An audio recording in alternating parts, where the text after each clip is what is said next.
Bueno, ¿qué tenemos hoy aquí? Un Seiko Crown o Seiko Corona. Esta pieza en concreto está en bastante mal estado, pero bien restaurada puede tener su gracia. Puede costar cientos de dólares. Son piezas de los años 60 que han llegado hasta nuestros días muy bien valoradas. Cuando adquirimos una pieza para reparación o piezas como esta, nos podemos encontrar sorpresas como la que hay en una de las asas de sujeción de la correa. El agujero está obstruido por un pivote de uno de los pasadores de la correa. En el vídeo tutorial de hoy veremos cómo liberar la obstrucción, provocando el mínimo daño posible a la caja. Pues aquí lo podemos ver. Claramente se ve el color dorado del material del pasador, que debe ser latón. Este material que hay alrededor del latón se ha solidificado y ha quedado totalmente adherido. Si lo vemos al microscopio se ve aún más claro. El primer intento va a ser ablandar este material que está alrededor del pivote del pasador con aceite lubricante. Este, en un día o dos, debería actuar y debería liberar el pasador. Si este material no ha absorbido el aceite y por lo tanto no se ha ablandado, habrá que optar por un método más drástico. Este método más drástico y más agresivo y abrasivo es utilizar una broca de mano, un taladro de mano.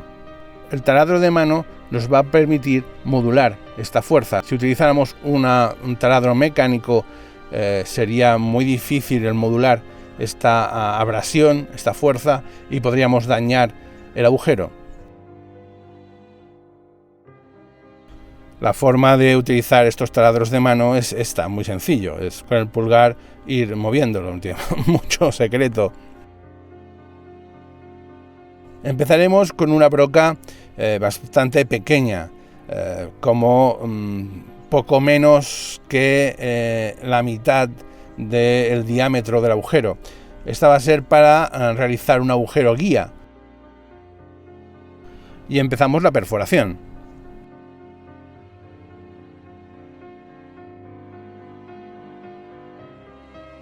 Al principio va a ser difícil que no se nos resbale la punta, pero bueno, por eso estamos utilizando una broca de mano.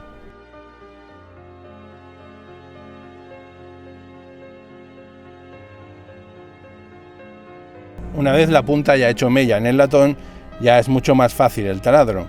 Partimos también con la ventaja de que la caja es acero inoxidable y por lo tanto, por mucho que nos desviemos, siempre vamos a retirar más latón que acero inoxidable, ya que el latón es mucho más blando.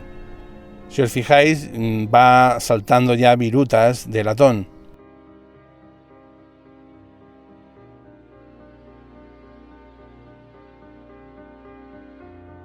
Aquí vemos al microscopio cómo ya tenemos un agujero guía. A partir de este agujero guía, ahora utilizamos una broca mucho más ancha.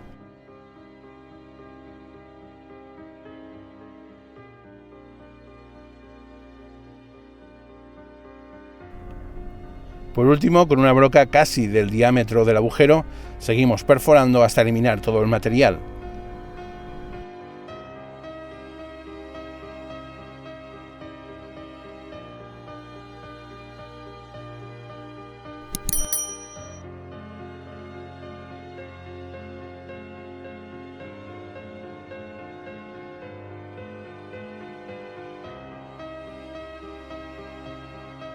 Y ya por fin tenemos el orificio libre de toda obstrucción. Si lo miramos al microscopio, vemos que el trabajo ha sido perfecto, está muy bien.